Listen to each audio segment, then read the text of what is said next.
has delivered an open finding over the death of Matthew Levison, who vanished in 2007 after leaving a Sydney nightclub with his boyfriend.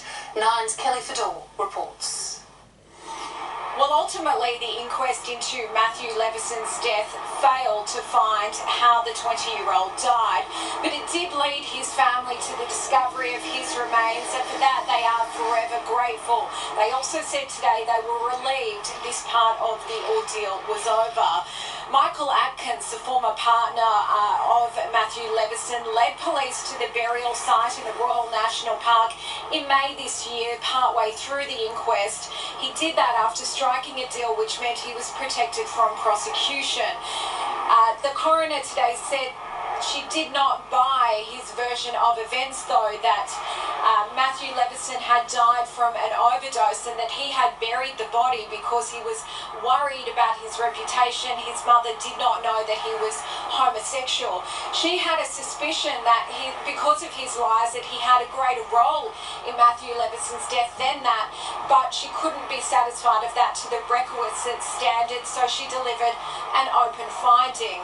She also today recommended that the Levisons be officially commended by New South Wales Police for their tireless work and assistance in the investigation.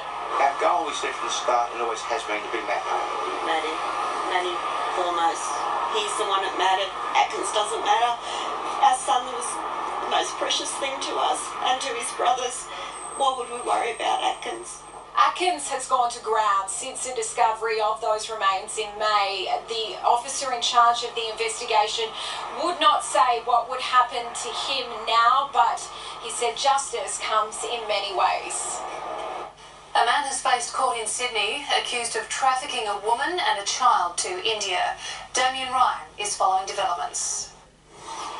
Certainly a bizarre case today following the court appearance of 27-year-old Pradeep Loham from Lidcombe. Now, his appearance was certainly brief, and so too was his getaway as he desperately tried to avoid the cameras as he left the Downing Centre. Now, police allege that he used threats to force his wife and a 2-month-old child to leave Australia back in March and head to India. Now, the allegation is that he intended to withdraw her visa application, preventing her return to Australia. But in May, she did manage to come back to Australia and alert the authorities. Now, police were then handed the investigation, the Australian Federal Police were handed the investigation, and then that led to an arrest in November. Today we were updated on this whole investigation. He has used coercion here in Australia to encourage or to force that the victims to do acts against their will to get them to India. What was behind this trafficking case has not been revealed, but police say that information will come as the court appearances follow. Now, we expect Pradeep Loham to be back in court next year. As for the woman and the child, well, they're now being cared for by immigration officials. 2 writers have been arrested after violent protests outside the Melbourne show of far-right commentator Milo Yiannopoulos. Live to Nine's Mark Santamartino at police headquarters. Mark, good morning to you. 5 police officers were injured. Well, 5 that we know of. Amelia, others are said to be waking up pretty sore and sorry this morning. Thankfully, their injuries are relatively minor. The same, however, can't be said for those who were caught up in several brawls which erupted outside of Milo Yiannopoulos' 3 Melbourne shows at the Melbourne Pavilion in Kensington. Punches were thrown with reckless abandon as members from the left factions clashed with those on the right. No Trump! No KKK! No fascist USA! No Trump! No KKK! No fascist USA! Now, litres of capsicum spray needed to be used to disperse the crowds. Riot police were out in their hundreds. At one point, they actually had to create an entire perimeter around a small group who turned up to defend Mr. Yiannopoulos, as they'd been completely surrounded by hundreds of left-wing activists. Now, police admit it was a tough decision for them to do that, but they needed to, given the circumstances, as things really escalated when that small group of far-right activists started hurling anti-Islamic insults, which I won't repeat. That's when bottles of water as well as rocks started being thrown across police lines, and they admitted this morning that it was a tough one for them to handle. Both sides need to probably have a good hard look in the mirror at themselves.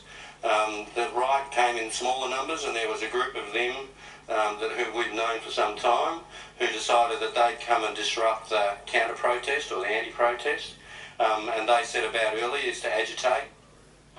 Now, speaking to Alan Jones this morning, Milo Yiannopoulos has described the violence as an attack from the left on free speech. He has landed in Canberra this morning, where he'll be hosted at Parliament House before continuing his tour to Sydney tonight, where hundreds of more protesters are expected to be waiting. Amelia? All right, and tight security for those events, no doubt. Mark, thank you very much. The deadline for lower house MPs to declare their citizenship status has now passed, with question marks hanging over several of them. Let's go live to our political reporter, Kerry Axley. Kerry, good morning to you. What's the latest? Well, Amelia, we will possibly be able to see the paperwork that the lower house MPs have submitted within the next 24 hours. They were supposed to put in their details by 9 a.m. Declarations on where they were born, where their parents and grandparents were born, if they've ever been a dual national, and also proof of renunciation. We've already seen the paperwork from senators, and it appears that Labor's Katie Gallagher is in a spot of bother. Parliamentarians are supposed to renounce foreign citizenship before they nominate for election in order to comply with the Constitution. Senator Gallagher's documents suggest that her citizenship, or confirmation that her citizenship of Britain had been formally renounced, only came 2 months after the nomination date. Labor claims that she took all reasonable steps to renounce it and won't refer her to the High Court, but it seems fairly likely that others will. The difference between Katie Gallagher and Barnaby Joyce is the difference between night and day. We are prepared, once all the disclosures are in, not just in the Senate but in the House, if we will sit down with the government and the crossbench and hopefully in a bipartisan way work our way forward once the disclosures are in. And this morning, Amelia, things were very civil here at Parliament House for the annual White Ribbon Day breakfast. Both Malcolm